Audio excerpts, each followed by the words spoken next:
You are unfortunately having to see my face once again for the treasurer's report. No, I am not your treasurer, but rather I have a written report for you from Josh, whose family is currently under quarantine and could not join us this afternoon.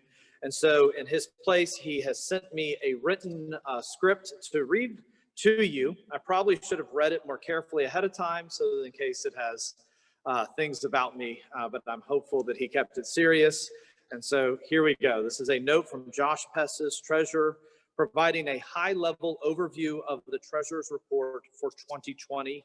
And just as a note, and he may bring this to your attention in this written script, but there is a detailed letter from Josh as well as the financials for your review, including the 2020 year-end unaudited financials, where the endowments currently sit, as well as the 2021 budget that was approved by the vestry back in December.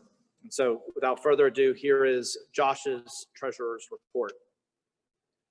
In addition to this commentary, you'll find a note from Josh in the annual packet with additional materials, including graphs referencing specifics related to our 2020 financial performance and budget for 2021. As Josh opens in his letter, he would first like to begin his remarks by thanking the parishioners of St. James. To say this was a challenging year would be putting it mildly. Yet for all of the obstacles, St. James persevered and posted a financial performance that would be considered strong even in an ordinary year. This is just one example of many of what makes St. James so special. Your generosity never wavered, and because of it, we head into 2021 in a stronger financial position than at any time in the recent past. Before looking ahead, though, we are pleased to share with you the financial results of 2020 and highlight additional financial related matters. For the second year in a row, St. James posted pledge revenue that came in both ahead of budget and above the prior year.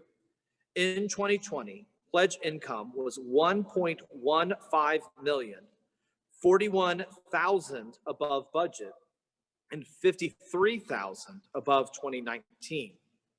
Offsetting this were lower unpledged contributions and, unsurprisingly, due to the pandemic, low plate contributions. In addition, we made a change to our accounting that provided an additional headwind versus our budget in last year. In previous years, we budgeted for and recognized future year contributions in the year that they were given, not the year for which the gift was intended. For 2020, we budgeted $100,000 in future year pledges, but towards the end of the year, we decided to begin recognizing the future year contributions in the year for which they were intended. This means we had a $100,000 headwind on our actuals versus our budget. Total contributions reached $1.208 million. This is $114,000 below budgeted levels. However, adjusting for this future year headwind, total contributions came in only $14,000 below expectations. Other income of $296,000 was $25,000 below plan, attributable to lost revenue from rental income and lower parking income. This resulted in total revenue of $1.746 million. Adjusting for the loss of future year revenue, total revenue was just $39,000 below plan. Continuing the trend of previous year's results, 2020 was another strong year for expense control as well. Operating expenses of $1.736 million were $150,000 below our budgeted levels and $137,000 below last year. The effort was broad-based, and with every single category coming in below or well below budget, this was a truly group effort. And we should give appropriate credit to all of St. James employees, clergy, and lay alike. Despite all of the challenges mentioned, the church ended 2020 with a surplus of $10,500, or roughly $10,500 compared to the projected break-even budget. After adjusting for extraordinary revenue and expense items, we posted a net loss of $77,000. This loss, though, was largely attributed to the expenses related to the church renovation and restoration project, somewhat offset by strong performances from our investment portfolio.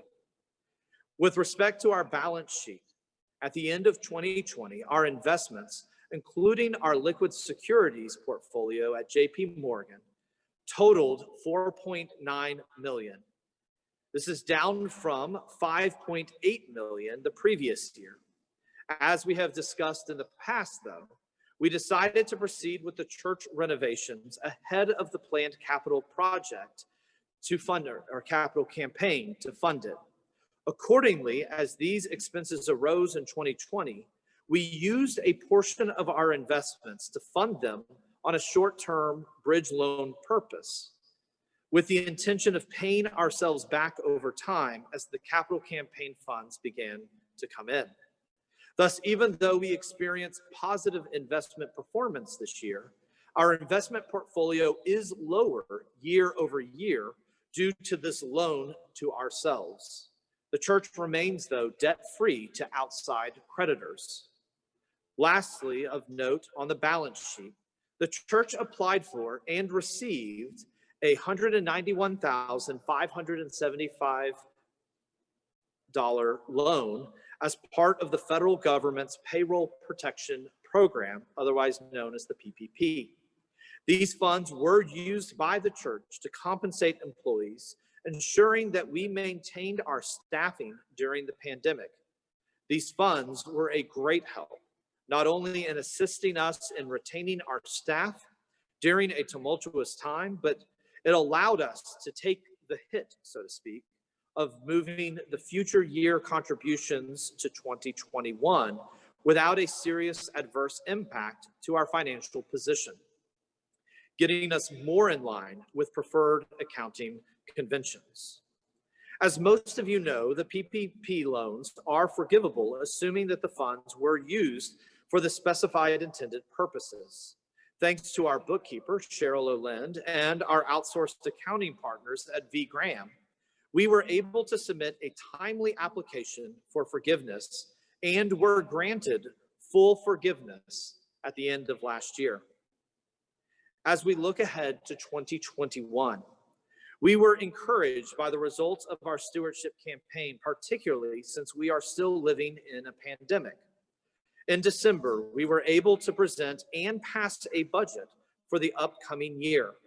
We have included a high-level overview of this budget in the packet, but we would like to briefly touch on the high points.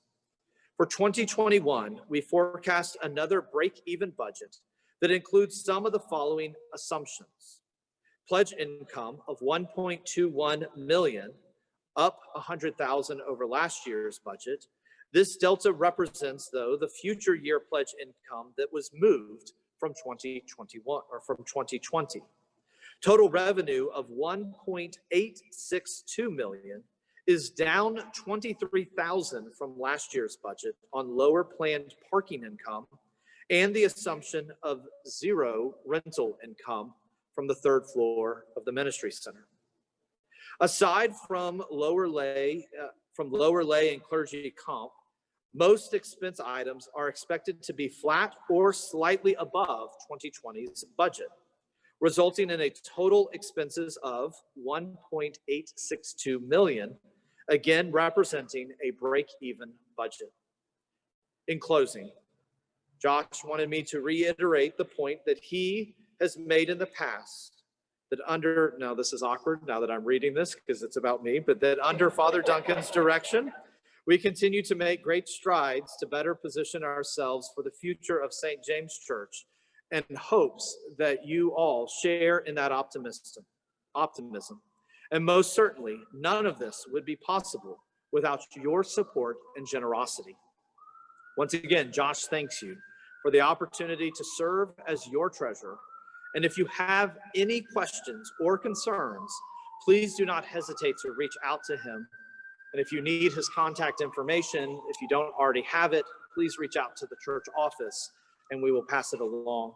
I don't want to read it out over this video as we will be posting this on YouTube later, and I don't want him to get some crazy spam later.